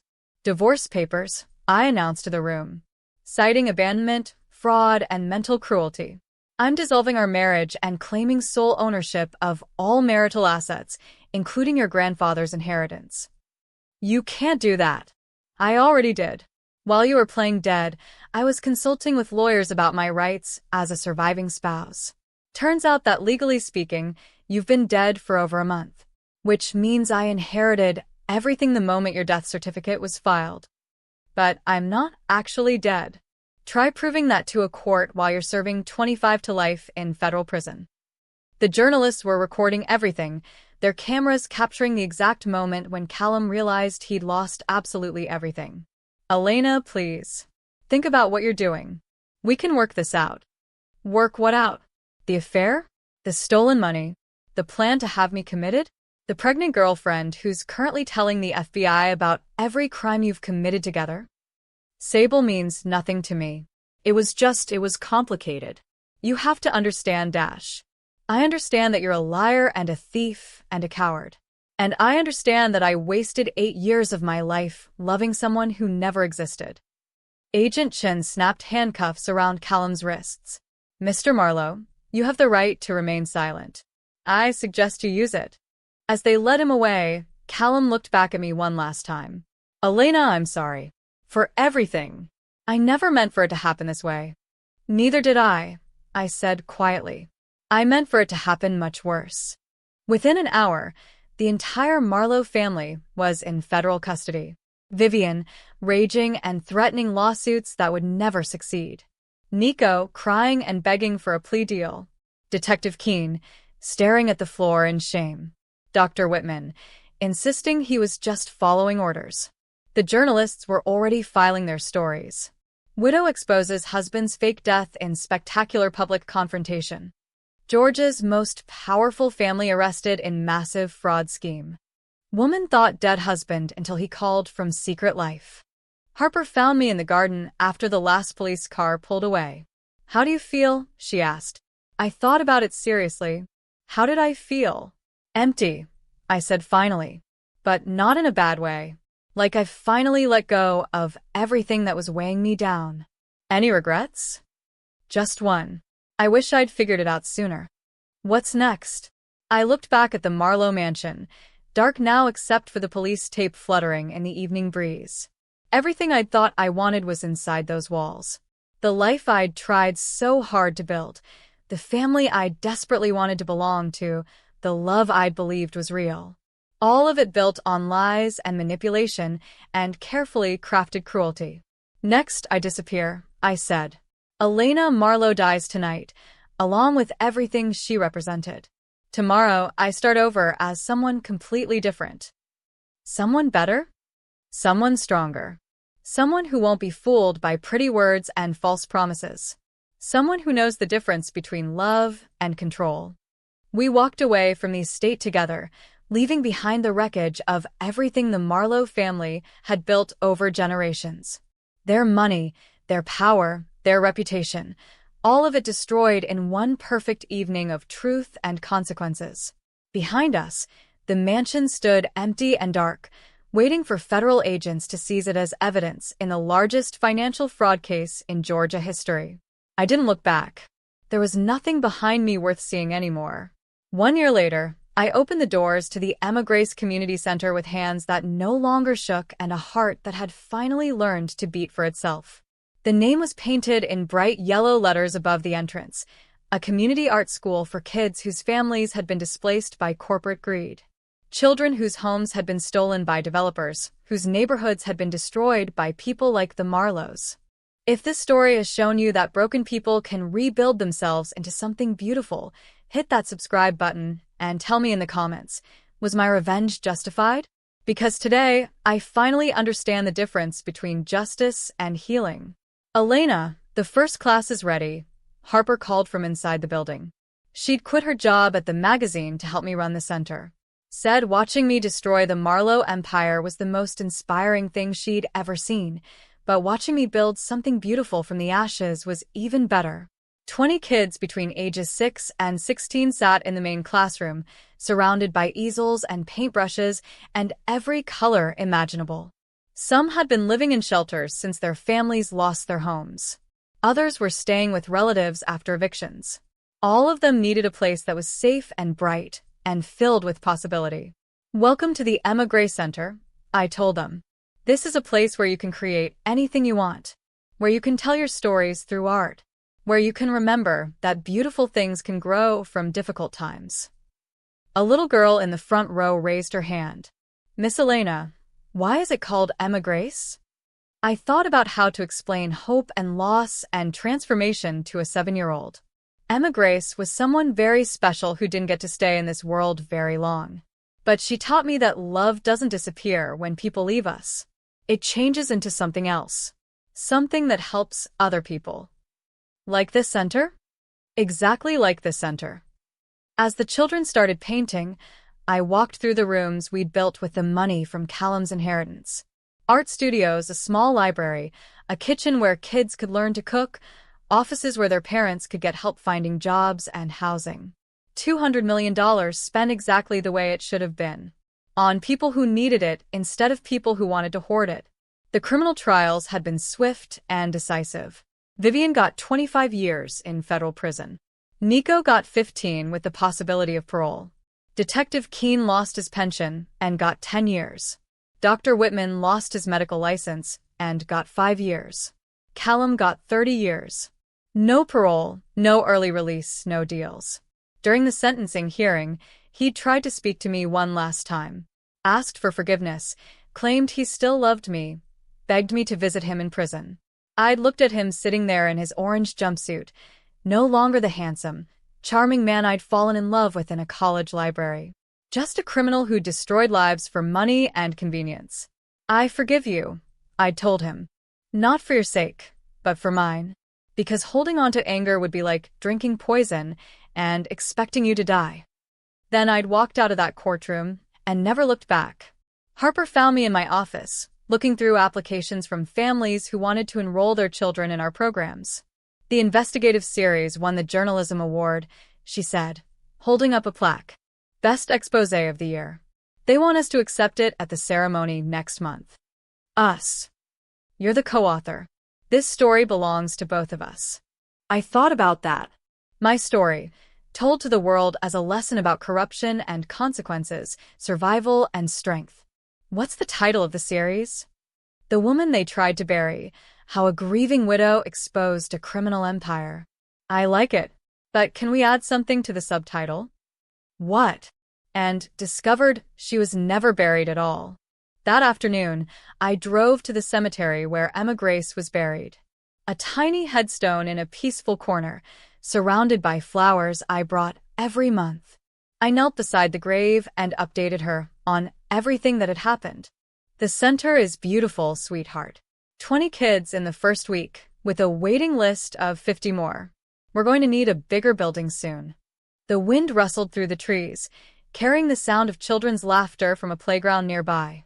Your daddy is in prison, but I think that's where he belongs. He hurt a lot of people, including you and me. But something good came from all that pain. These kids are getting chances they wouldn't have had otherwise. I placed fresh flowers on the grave, yellow roses, like the paint on the center's sign. I miss you every day. But I'm not sad anymore. I'm not angry anymore. I'm just grateful. Grateful that you taught me what real love looks like, even if I only got to feel it for a little while. The sun was setting as I walked back to my car. My new car, nothing fancy or expensive. Just reliable transportation for a woman who'd learned that the most valuable things in life couldn't be bought or stolen or inherited.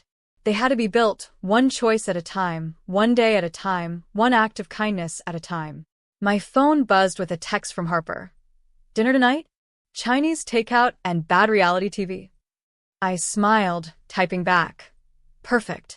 My place at 7. Simple pleasures. Honest friendships. Work that mattered. The life I'd always wanted, built from the ashes of the life that was never real.